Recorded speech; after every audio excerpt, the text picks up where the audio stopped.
우리 옆에 계신 분들, 좌우에 계신 분들 보시면서 인사하겠습니다. 사랑합니다. 축복합니다. 사랑합니다. 네.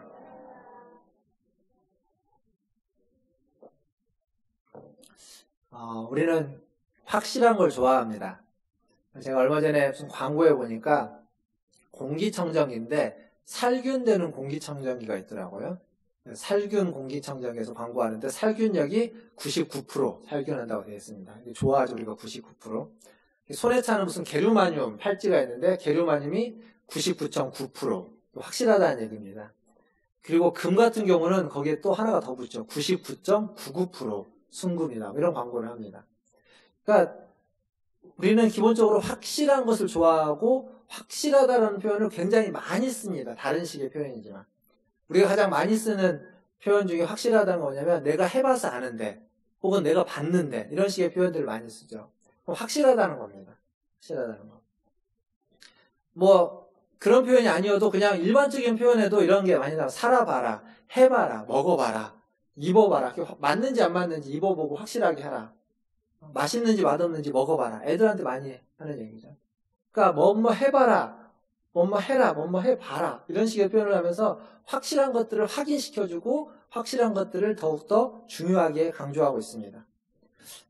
근데 이런 확실성이 이렇게 확실하게 뭔가를 아는 것들이 때로는 배타성이 되기도 합니다. 무슨 얘기냐면 내가 해봐서 아는데 내가 봤는데 라는 얘기는 뭐냐면 그 외에 다른 것들은 틀렸다는 거거든요.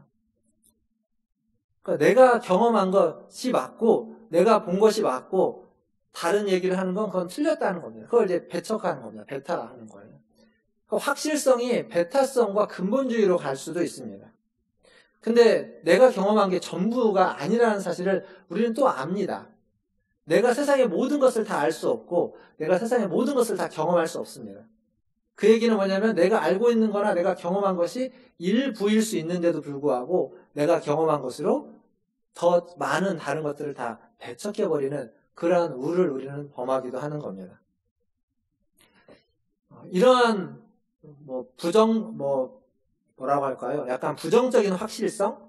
좀 충분하지 못한 확실성의 예가 성경에 대표적으로 많이 있는데 대표적으로 욥기의 친구들 그리고 예수님을 따라다니면서 예수님을 자꾸 이렇게 걸고 넘어졌던 바리새인들이라고 얘기할 수 있습니다. 바리새인이 예수님에게 확실한 걸 요구하는 게 있죠. 하나님의 나라의 표적을 확실한 표적을 예수님께 구합니다. 그때 예수님이 너에게 보여줄 수 있는 말할 수 있는 표적은 요나의 표적밖에 없다. 이렇게 얘기하고 넘어가죠. 또 욥의 친구들도 그렇습니다. 욥의 친구들이 욥을 찾아옵니다. 고난당하고 있는 욥을 찾아와서 왜 찾아왔냐면 욥을 위로해주기 위해서 찾아왔습니다. 근데 위로해주기 위해서 찾아왔는데 욥이 당한 고난을 보니까 아무리 생각해봐도 이건 그냥 당하는 고난이 아니라 분명히 죄가 있어서 당하는 고난이라는 생각이 드는 겁니다. 그들이 알고 있는 하나님, 그들이 알고 있는 신앙의 관점에서 보니까 이건 죄가 없는 사람이 이렇게 당할 수가 없다는 거죠. 그래서 욥에게 조용히 이야기하는 거죠.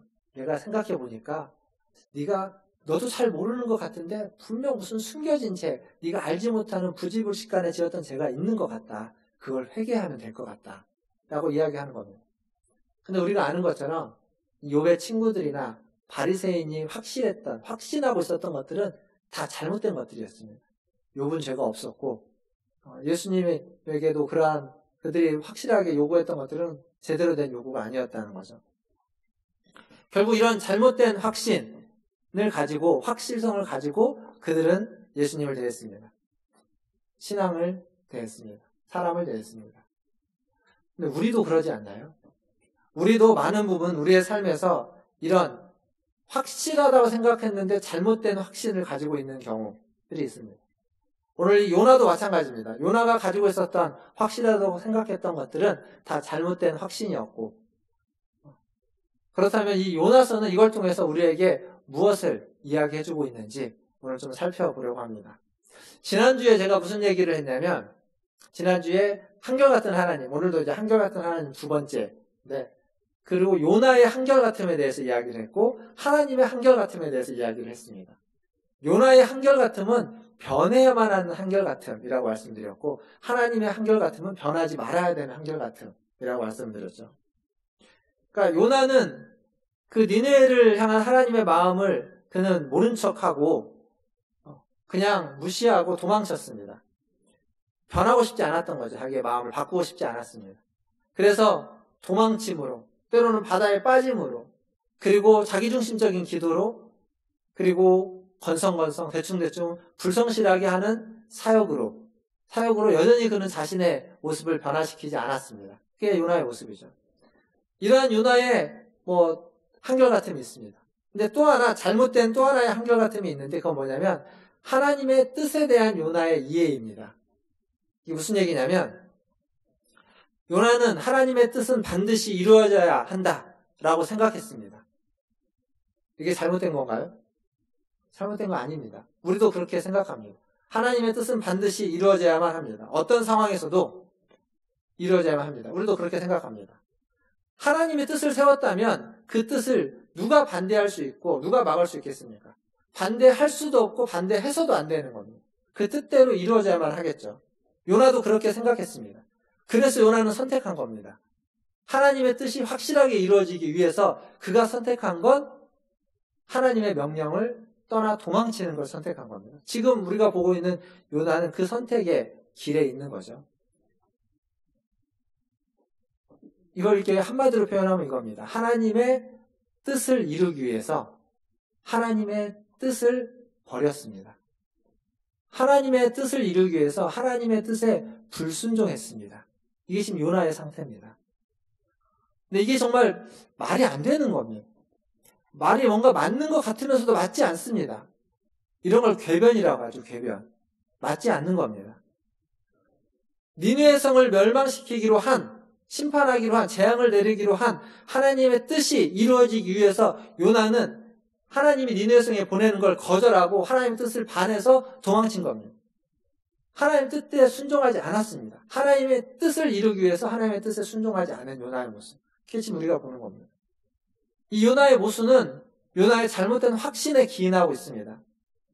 요나의 잘못된 확신이라는 건 하나님의 뜻은 절대 변개돼서도 안 되고 바뀌어져서도 안 되고 그대로 이루어져야만 한다라는 그 확신에 근거를 두고 있는데 그건 잘못된 확신입니다.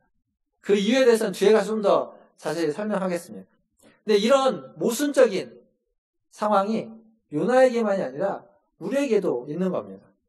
이 두 가지가 상충되는 경우, 사실 기독교 역사에 이런 일들이 생각보다 많이 있습니다. 우리가 가장 잘 아는 십자군 전쟁이라는 것도 이런 겁니다. 나 외에는 다른 신을 섬기지 말라라고 하는 십계명의 그 계명을 지키기 위해서 교회는 군대를 만들어서 타 종교를 믿는 사람들, 이슬람, 특별히 이슬람 믿는 사람들, 이방인들에게 무자비하게 칼을 휘둘렀습니다. 그게 십자군 전쟁의 종교적인 모습입니다. 물론 사회적인 다른 이유들이 많이 있지만 종교적인 측면에서는 그렇습니다. 과거에만 있는 일일까요? 아닙니다. 현재도 마찬가지입니다. 타 종교, 우상을 숭배하는 사람들을 향해서 혐오하고 비난하고 차별하고 모욕하는 발언들은 다 이와 같습니다. 왜 그러냐면 제가 십계명 얼마 전까지 십계명 설교를 했잖아요. 십계명 설교의 핵심은 뭐였냐면 하나님을 사랑하는 것과 내 이웃을 내 몸과 같이 사랑하라는 겁니다. 이게 핵심입니다. 그거 제가 얘기하면서 아주 많이 강조는 안 했지만 그 두 가지를 하나로 줄이면 예수님이 신약에서 복음서에서 하나로 줄여서 말씀합니다. 하나로 줄이면 하나님 사랑이 아니라 이웃 사랑이라고. 그러니까 이웃을 사랑하지 않으면 하나님을 사랑할 수 없고 이웃을 사랑하지 않으면 하나님을 사랑한다는 건 다 거짓말인 겁니다. 핵심은 거기에 있습니다. 그러니까 십계명의 핵심은 거기에 있는데 그런데 그 십계명을 지키기 위해서 이웃을 죽이고 손가락질하고 비난하고 차별하고 무시하고 모욕한다. 그건 십계명을 잘못 지키는 거죠. 그러니까 잘못된 확신을 가지고 살아가는 꼴이 되는 겁니다. 요나가 가지고 있는 확신입니다. 그리고 우리도 모르는 사이에 가지고 있는 어떤 확신의 한 모습일 수도 있습니다. 요나서 3장의 후반부를 오늘 읽었던 본문입니다. 여기에 보면 여기에서 하나님이 등장하는 모습은 우리가 가지고 있었던 이 잘못된 확신, 왜곡된 확신을 아주 무색하게 만드는 내용입니다. 3장 본문을 잘 보시면 이런 내용이죠.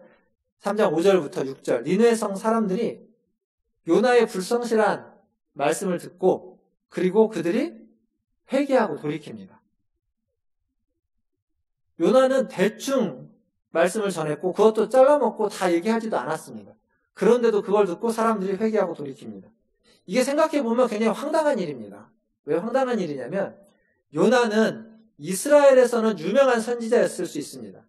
알려진 선지자, 사람들에게 존경받는 선지자, 사람들이 좋아하는 선지자. 하지만 니느웨 성, 아수르라는 나라의 니느웨 성에서는 요나는 무명의 사람입니다. 아무도 모릅니다. 요나라는 사람을. 니느웨 성 사람들이 보기에 요나는 이방인입니다. 그것도 약소국의 한 사람, 무명의 한 사람, 이름도 모르는 한 사람. 그런데 그 사람의 얘기를 듣고 니느웨 성 사람들이 회개한다? 니느웨 성이 어떤 성입니까? 아수르라는 제국이 전에도 말씀드렸지만 아주 악명 높은 나라입니다. 세계 역사에서, 세계사 안에서도 아수르, 아시리아는 아주 포악한 나라로, 포악한 민족으로 명명되어 있습니다. 그런 나라의 수도입니다. 악명 높은 사람들, 포악한 사람들, 호전적인 사람들이 모여있는 곳에 이방에서 온 그냥 한 사람이 이름도 모르고 알려지도 않고 어쩌면 보면 그들이 보기에는 그들이 이미 식민지 삼은, 식민지에 있는 한 사람, 식민지 백성인 한 사람이 와서 그것도 대충대충 한나절 뭐라고 하고 지나갑니다. 근데 그 얘기를 듣고 백성이 회개를 합니다. 그리고 심지어는 왕까지 회개를 합니다. 이게 있을 수 없는 일입니다. 생각해보면. 지금 이러한 일이 일어난다는 건 이런 겁니다. 어떤 예를 들면 북한에 대해서 아무런 관심도 없고 생각도 없고 그리고 북한을 별로 좋아하지도 않는 사람들, 좋아하지도 않는 선교사가 어떻게 하다 보니까 북한에 뭐 이렇게 이제 평양까지 간다고 하기도 그렇고 저기 북쪽에 있는 나진 선봉지구라고 해서 나선 경제특구가 있습니다. 북한에 몇 군데의 경제특구가 있는데 그 중에 이제 그 러시아 쪽이랑 가까운 나진 선봉지구, 제가 아는 분도 이제 거기서 사역을 하시는데 거기에 가서 경제특구니까 외국인들이 좀 많이 다닐 수 있거든요. 거기에 가서 복음을 전하는 겁니다. 근데 마음대로 복음을 못 전하죠.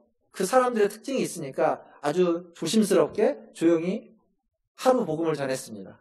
그리고 이제 거기를 나와가지고 했는데 들리는 소문에 의하니까 며칠이 지났는데 그 나선지구 사람들이 다 회개를 하고 그들이 잘못했다고 하면서 상복을 입는다는 소식을 들었습니다.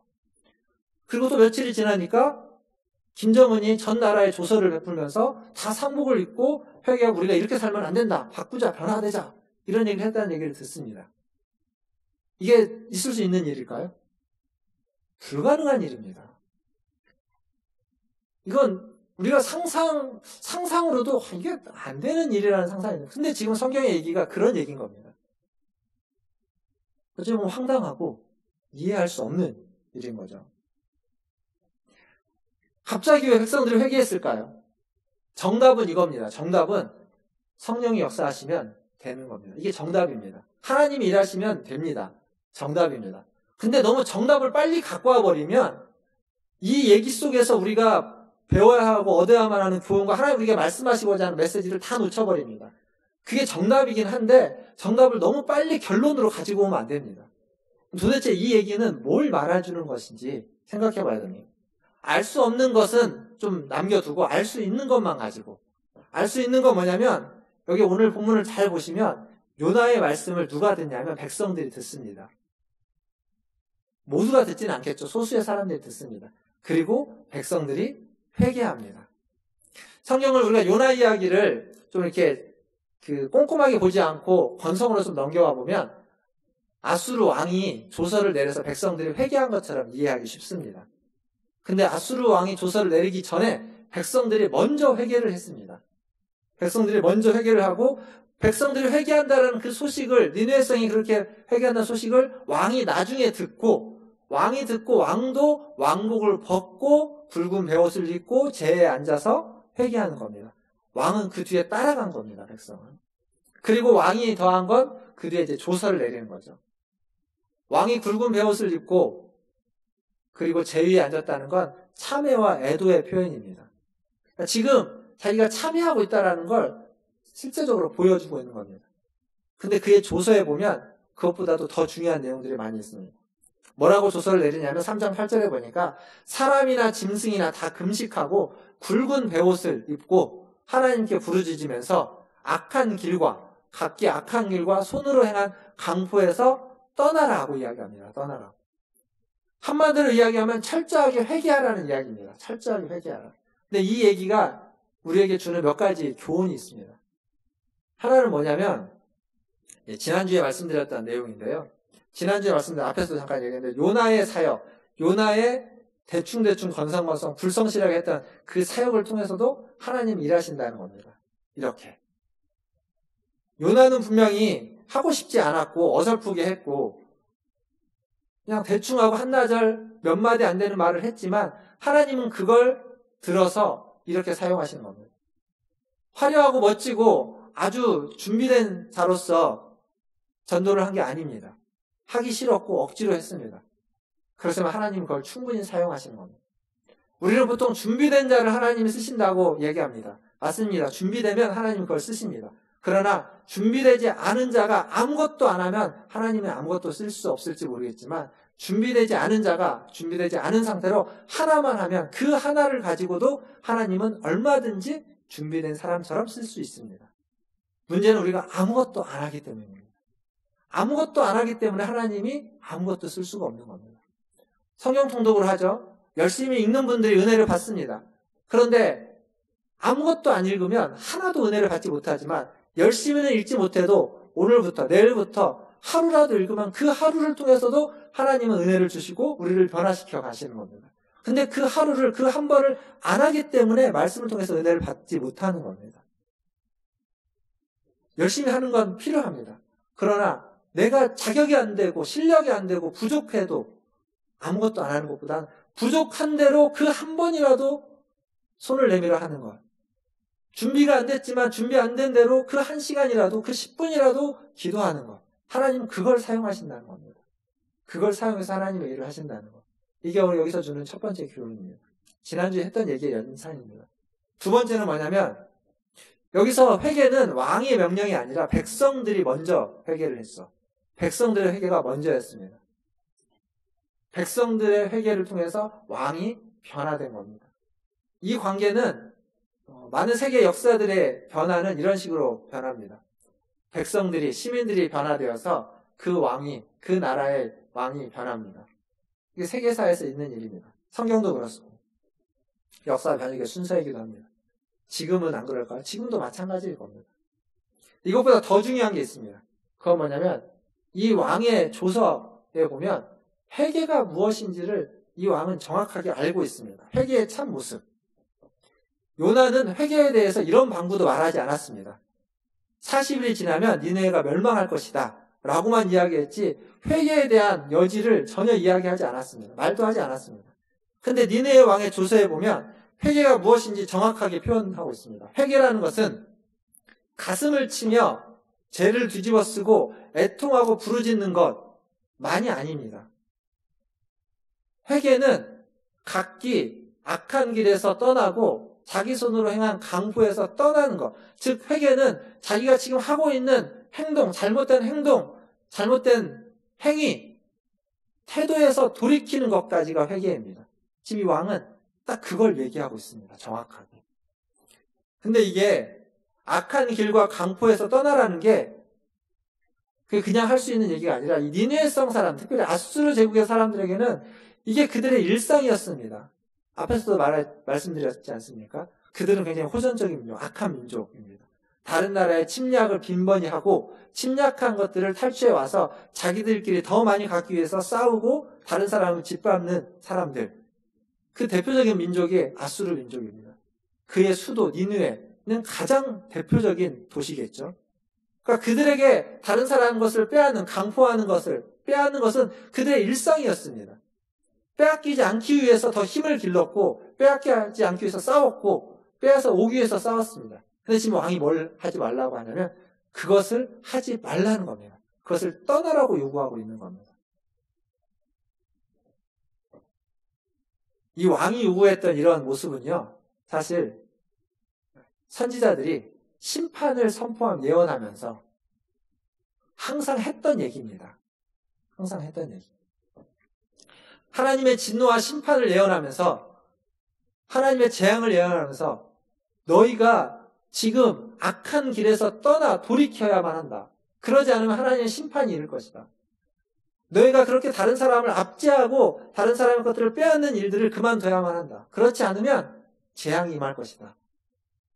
중요한 건 재앙이 임한다는 것이 아니라 거기서 돌이키라는 게 중요하다고 지난주에도 말씀드렸고 또다시 얘기한 겁니다.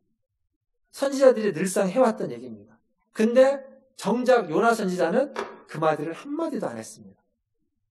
그리고 이스라엘의 선지자들 중에 니느웨를 예언했던 선지자들 중에 니느웨 성에 와서 예언을 했던 선지자는 한 사람도 없습니다. 근데 니느웨의 왕이, 아수르의 왕이 그 선지자들의 말을 대신해서 얘기하고 있는 겁니다. 나라 전체에다가. 하나님을 믿지 않는 사람, 하나님을 알지 못하는 사람. 그러나 그도 하나님께 쓰임받을 수 있다는 사실을 오늘 우리는 여기서 알 수 있습니다. 하나님의 사람보다 더 정확하게, 더 확실하게, 더 분명하게 하나님께 쓰임받고 있는 모습입니다. 사실 이 요나서 3장의 왕의 모습은 요나서 1장에 이미 등장한 벳사람, 이방인 선장의 모습에서 나왔습니다. 그때도 제가 얘기했습니다. 하나님을 모르지만 그들은 하나님 원하시는 태도와 자세로 있었다라고. 똑같은 겁니다. 그게 지금 반복되고 있습니다. 요나서 3장에서 이방의 왕, 아수르 왕은 지금 하나님을 잘 몰랐지만 그들은 하나님의 뜻대로 말하고 뜻대로 반응하고 뜻대로 순종했습니다. 왕의 조서의 그 뒤의 내용은 이런 9절에 보면 이런 말씀이 있죠. 하나님의 뜻을 돌이키시고 그 진노를 그치사 우리가 멸망하지 않게 하시리라. 이 선지자들 했던 얘기입니다. 선지자들이 해왔던 얘기. 근데 그 뒤에 이게 확실하지 않는 거죠. 그러니까 그렇지 않을 줄 누가 알겠느냐. 혹시 하나님이 그렇게 하시지 않겠느냐. 그러니까 회개해라 라는 얘기입니다. 그리고 왕의 기대와 소망대로 10절에 가보면 여호와께서 뜻을 돌이키십니다. 하나님이 그들이 행한 것, 곧 그 악한 길에서 돌이켜 떠난 것을 보시고 하나님의 뜻을 돌이키사 그들에게 내리리라고 말씀하신 재앙을 내리지 아니하시니라. 오늘 설교 중에 가장 중요한 구절이 이 9절과 10절이죠. 거기에 함께 나오는 하나님이 뜻을 돌이키셨다라는 구절입니다. 우리는 누군가 어떤 지도자가 어떤 리더가 이렇게 하자라고 했다가 이거 말고 이렇게 하자라고 막 바꾸면 왜 이렇게 사람이 우유부단하냐고. 한 번 했으면 끝까지 가야지. 줏대가 없다고. 왜 이렇게 왔다 갔다 하냐고 이야기할 수 있습니다. 그래서 하나님도 그렇게 얘기할지도 모릅니다. 뜻을 돌이켰다라는 표현을 가지고. 하나님은 언제나 한결같고 언제나 신실하고 변함없는 분위기에 한 번 뜻을 세우면 그 뜻이 온전히 선한 뜻이기에 끝까지 하나님은 지키시고 확실하게 믿습니다. 그게 우리의 믿음의 한 부분입니다. 근데 여러분, 그게 틀렸습니다. 여기 하나님의 뜻을 돌이켰습니다. 근데 하나님의 뜻을 돌이킨 게 여기에만 등장하지 않고 성경에 아주 많이 나옵니다. 그 중에 몇 구절만 제가 좀 읽어보면 이렇습니다. 출애굽기 32장 14절에 보면 여호와께서 뜻을 돌이키사 말씀하신 화를 그 백성에게 내리지 아니하시니라. 똑같죠? 지금 여기 내용이랑 똑같습니다.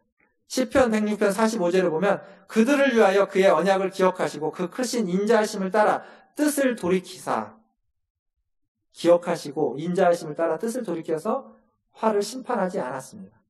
예레미야 18장 8절에도 보면 만일 내가 말한 그 민족이 그의 악에서 돌이키면 내가 그에게 내리기로 생각하였던 재앙에 대하여 뜻을 돌이키겠고 뜻을 돌이키겠다고 얘기하고 있습니다. 아모스서 7장 3절을 보면 여호와께서 이에 대하여 뜻을 돌이키셨으므로 이것이 이루어지지 아니하리라. 여호와께서 말씀하셨느니라. 사사기 7장 2장에도 나옵니다. 사사기 2장 18절에 가보면 여호와께서 그들을 위하여 사사들을 세우실 때에는 그 사사와 함께 하셨고 그 사사가 사는 날 동안에는 여호와께서 그들을 대적의 손에서 구원하셨으니 이는 그들이 대적에게 압박과 괴롭게 함을 받아 슬피 부르짖음으로 여호와께서 뜻을 돌이키셨으니거늘. 이외에도 요엘서에도 있고 뜻을 돌이켰다라는 문구는 없어도 다른 표현으로 뜻을 돌이킨 이야기가 굉장히 많이 나옵니다. 하나님은 뜻을 돌이키시는 분입니다. 이 말을 다르게 표현하면 하나님은 인격적인 분입니다. 인격적이라는 말은 소통한다는 이야기입니다. 소통. 소통한다는 말이죠. 뜻을 돌이키는 건 소통의 결과입니다. 여러분, 기계하고 소통하십니까? 기계랑은 소통하지 않습니다. 명령을 내리면 기계는 그대로 움직입니다. 만약 기계가 뜻을 돌이킨다는 것은 무슨 의미냐면 그 기계가 고장났다는 의미입니다. 여기 에어컨이 있죠. 에어컨에 전원을 넣습니다. 그러면 이제 작동을 해야 됩니다. 근데 에어컨이 뜻을 돌이켰다. 뜻을 따르지 않는다는 말은 에어컨이 작동을 안 한다는 겁니다. 그럼 고장난 겁니다. 비인격적인 존재와의 관계에서 뜻을 돌이키는 건 비인격적인 존재에서 뜻을 돌이키는 건 고장나는 겁니다. 하지만 인격적인 관계는 소통의 관계는 뜻을 돌이키는 것이 고장난 게 아닙니다. 소통하고 있다는 것을 증명해 주는 겁니다. 소통은요, 제가 지금 사실 이 설교는 굉장히 일방적으로 하는 거죠. 저는 여러분들의 소통을 어떤 식으로 하냐면 여러분들의 표정을 보면서 조나 졸지 않으시나 하품을 하시나 안 하시나 고개를 끄덕이시나 이렇게 눈을 초롱초롱 듣고 있으면 그걸 통해서 저는 이제 소통을 하는 겁니다. 근데 이건 굉장히 일방적입니다. 소통은 이런 걸 소통이라고 하지 않습니다. 소통은 내가 얘기를 하면 그 얘기를 듣고 다른 사람도 얘기를 상대방이 하고 그 얘기를 듣고 내가 수용할 건 수용하고 또 수용하지 못할 건 또 얘기를 하면서 주고받으면서 서로 영향을 주고받는 것, 그걸 소통이라고 합니다. 일방적으로 영향을 주기만 하는 건 소통이라고 하지 않습니다.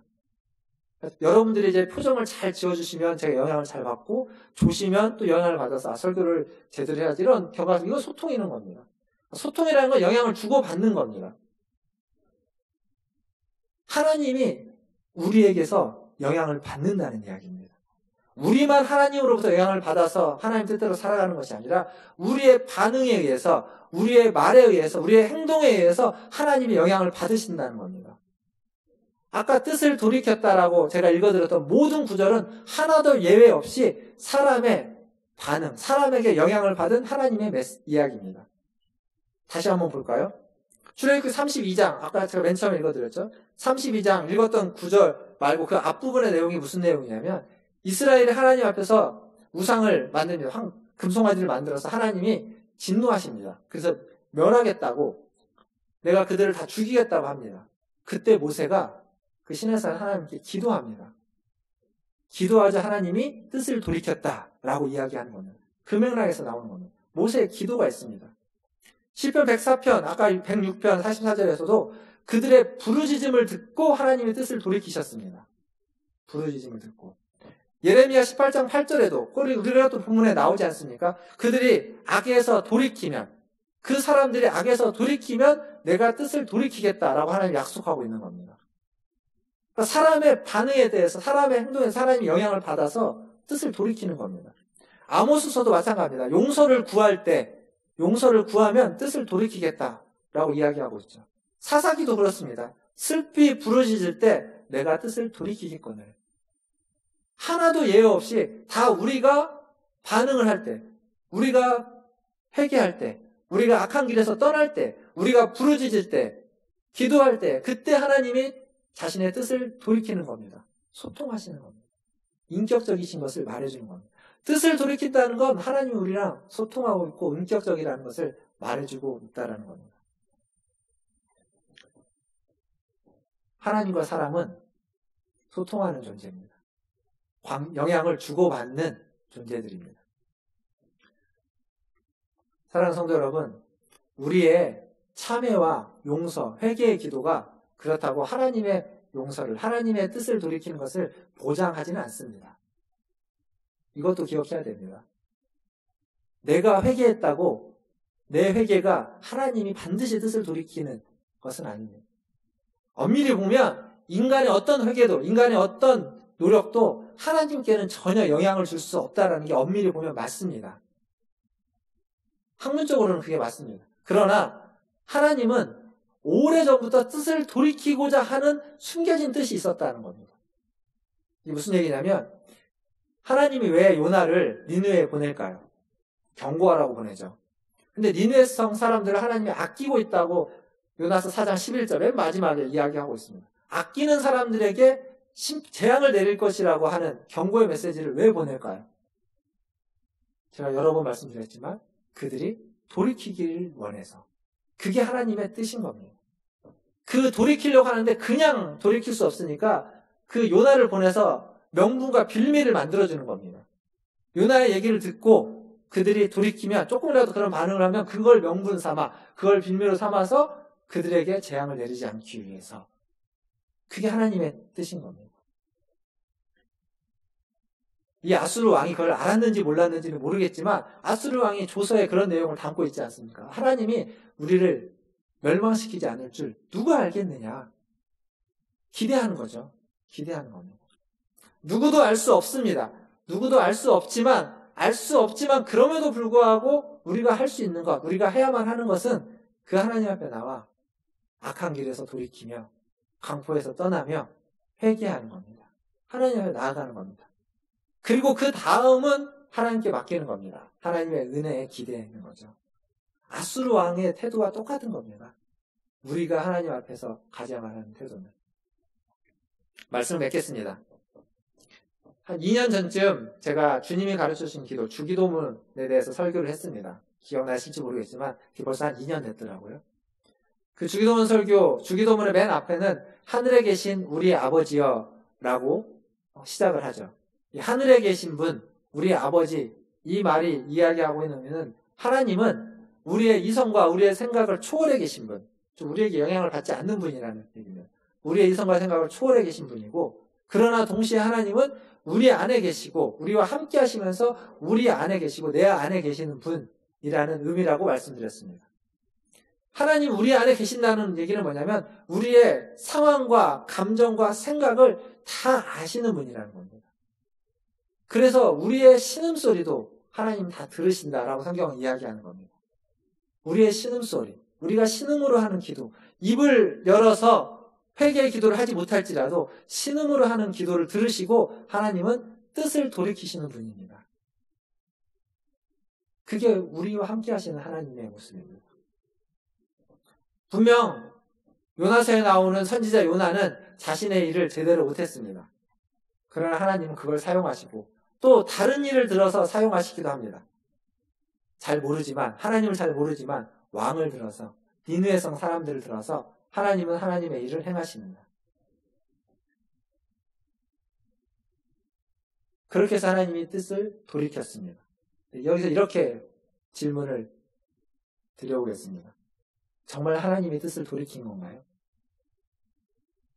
겉으로 보기에는 분명히 하나님의 뜻을 돌이킨 게 맞습니다. 재앙을 내리겠다고 했는데 재앙을 내리지 않고 뜻을 돌이켰다. 그리고 성경도 그렇게 겉으로는 뜻을 돌이켰다라고 이야기해주고 있습니다. 겉으로는 그게 맞습니다. 그러나 속으로는 하나님은 한 번도 뜻을 돌이킨 적이 없습니다. 원래부터 하나님이 그 경고의 메시지를 전하라고 하면서 원래 가지고 있었던 뜻은 그들이 돌이키기를 원했던 겁니다. 원래부터 그들이 돌이켜서 그들 용서해 주기를 원했던 게 원래 하나님의 뜻이었고 그 뜻대로 하나님은 행한 겁니다. 하나님은 처음부터 끝까지 한결같았다는 겁니다. 그래서 오늘 설교 제목을 원래 뜻을 돌이키시는 하나님으로 잡았다가 어제 이 결론 부분을 쓰면서 그냥 한결같은 하나님 두 번째 이야기로 잡았던 이유가 여기에 있습니다. 하나님은 처음부터 사람을 사랑하고 아끼셨고 그들이 돌이키기를 원했습니다. 그래서 재앙과 심판을 이야기했고 그래서 선지자를 보낸 것이고 그래서 요나를 살려서 거기까지 가게 만드셨던 겁니다. 사랑하기 때문에, 아끼시기 때문에. 니느웨 성 사람들만 하나님이 아끼실까요? 우리도 하나님이 아끼십니다. 믿는 사람을 하나님이 아끼실까요? 믿는 사람만 하나님이 아끼실까요? 그렇지 않습니다. 하나님을 모르는 사람도 하나님은 아끼십니다. 우리를 아끼시는 것처럼 다른 사람도 하나님을 아끼신다는 사실을 우리는 잊지 말아야 됩니다. 나만, 그게 요나의 잘못된 확실성이었습니다. 우리 민족만 하나님이 사랑한 것처럼 여겼기에 우리 민족을 대적하고 있는 아수르 제국의 니느웨 성 사람들은 죽어 마땅한 사람들로 치부했던 것이 요나의 잘못된 확신이었습니다. 나만 하나님이 아끼시는 것이 아니라 그들도 하나님이 아끼십니다. 우리만 하나님이 사랑하시는 것이 아니라 그들에게도 하나님은 사랑을 베풀기 원하십니다. 잊지 말아야만 하는 것이죠. 요나서가 말해주고 싶은 건 그겁니다. 하나님이 끝까지 우리를 그렇게 사랑하신다는 것. 뜻을 돌이키기까지. 겉으로는 하나님은 우유부단한 것처럼 보여주고 사람들에게 하나님이 줏대도 없다라는 소리를 들을지라도 그렇게까지 그런 소리를 들으면서까지라도 끝까지 사랑하고 아끼고자 하는 것이 하나님의 원래 뜻이고 원래 마음이었다는 겁니다. 우리가 받은 사랑이 그런 사랑입니다. 예수 그리스도를 보내주시면서 우리를 사랑하신 그 사랑이 그런 사랑이고 우리가 그 사랑을 받고 살아가고 있고 여기까지 왔다라는 겁니다. 그 사랑을 받은 자로 이제 그 사랑에 합당하게 반응하면서 합당한 삶을 살아가시는 저와 여러분 되기를 주님의 이름으로 축원드립니다. 기도하겠습니다.